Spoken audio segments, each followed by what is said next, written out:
اور سب سے پہلے آپ کو بتائیں، ایرانی صدر مسعود پزشکیان کی روسی صدر ولادیمیر پوتن اور پاکستان کے وزیر اعظم شہباز شریف سے فون پر بات ہوئی ہے۔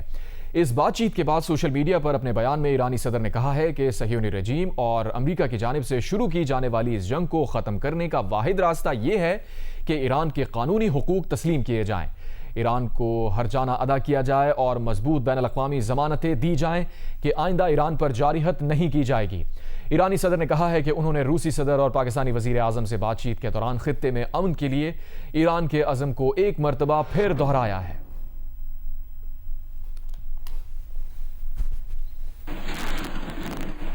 ایرانی صدر مسعود پزشکیان نے وزیر اعظم شہباز شریف سے فون پر بات چیت کی ہے۔ ایرانی صدر نے شہباز شریف کو خطے کے دیگر ممالک کے ساتھ کسی تنازع میں نہ پڑنے کی یقین دہانی کرائی ہے۔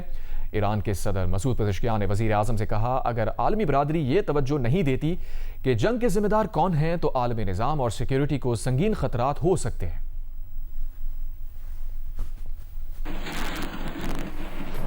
امریکی صدر ڈونلڈ ٹرمپ نے ایک بار پھر ایران سے جنگ کے خاتمے کا اشارہ دے دیا۔ اسی دوران مشرق وسطی کی صورتحال پر اقوام متحدہ کی سیکیورٹی کونسل کا اجلاس شروع ہو گیا ہے۔ عالمی منظرنامے پر نظر اس رپورٹ میں۔ امریکی صدر ڈونلڈ ٹرمپ نے ایک بار پھر کہا ہے کہ ایران میں جنگ جلد ختم ہو جائے گی۔ انہوں نے کہا کہ ایران میں نشانہ بنانے کے لیے عملی طور پر اب کچھ باقی نہیں بچا، اس لیے جنگ بھی جلد ختم ہو جائے گی۔ صدر ٹرمپ نے کہا کہ وہ جب جنگ کو ختم کرنا چاہیں گے، ایران جنگ ختم ہو جائے گی۔ اسی دوران مشرق وسطی کی صورتحال پر اقوام متحدہ کی سیکیورٹی کونسل کا اجلاس شروع ہو گیا۔ اس اجلاس کے ایجنڈے میں ایران جنگ اور لبنان پر اسرائیلی حملوں پر بات کی جائے گی۔ اس سے پہلے وزیر اعظم شہباز شریف اور ایرانی صدر مسعود پزشکیان کے درمیان بات ہوئی۔ مسعود پزشکیان نے اس موقع پر وزیر اعظم شہباز شریف کو خطے کے دیگر ملکوں کے ساتھ کسی تنازع میں نہ پڑنے کی یقین دہانی کرائی۔ وزیر اعظم کے ترجمان مشرف زیدی نے غیر ملکی جریدے سے گفتگو میں کہا ہے کہ پاکستان سعودی عرب کے ساتھ کھڑا ہے، ضرورت پڑی تو سعودی عرب کی ہر حال میں مدد کریں گے۔ فیلڈ مارشل نے سعودی وزیر دفاع سے مشترکہ دفاعی اقدامات پر بات کی ہے۔ دونوں ملکوں کا سیکیورٹی تعاون نئی بات نہیں۔ وزیر خارجہ اور نائب وزیر اعظم اسحاق ڈار کا چینی وزیر خارجہ وینگ یی سے رابطہ ہوا ہے۔ چینی وزیر خارجہ نے کہا کہ خطے میں کشیدگی کم کرنے کے لیے امریکہ اور اسرائیل کو فوجی کارروائیاں روکنا ہوں گی۔ چین خلیجی ممالک پر حملوں کی حمایت نہیں کرتا۔ دونوں رہنماؤں نے پاکستان اور افغانستان کی حالیہ سرحدی جھڑپوں پر بھی تبادلہ خیال کیا۔ نائب وزیر اعظم اسحاق ڈار کی کویت کے وزیر خارجہ سے بھی ٹیلی فونک گفتگو ہوئی۔ دونوں رہنماؤں نے کویت پر حملوں سمیت خطے کی صورتحال پر تبادلہ خیال کیا اور کویت پر حملوں پر گہری تشویش کا اظہار کیا۔ اسحاق ڈار نے کویت کی قیادت اور عوام کے ساتھ پاکستان کی مکمل یکجہتی کا اظہار کیا۔ امریکی سینٹ میں اقلیتی ڈیموکریٹک لیڈر چک شومر نے امریکی صدر ڈونلڈ ٹرمپ کو جھوٹا قرار دے دیا۔ صدر ٹرمپ نے دعویٰ کیا ہے کہ ایرانی فوج نے ٹوماہاک میزائل مار کر اپنے ہی ملک کے اسکول میں 170 بچیوں کو مار ڈالا۔ حقیقت یہ ہے کہ ایران کے پاس ٹوماہاک میزائل ہیں ہی نہیں۔ ایران کے مشترکہ فوجی کمانڈ خاتم الانبیاء ہیڈ کوارٹرز کے ترجمان ابراہیم ذوالفقاری کا بیان، کہا ہماری طرف سے جوابی حملوں کی پالیسی ختم ہو چکی ہے، اب ہم مسلسل حملوں کی پالیسی اختیار کر رہے ہیں۔ امریکہ اسرائیل کو مکمل سزا ملنے اور پچھتاوے میں مبتلا کرنے تک ایک کے بعد ایک حملہ کرتا رہیں گے۔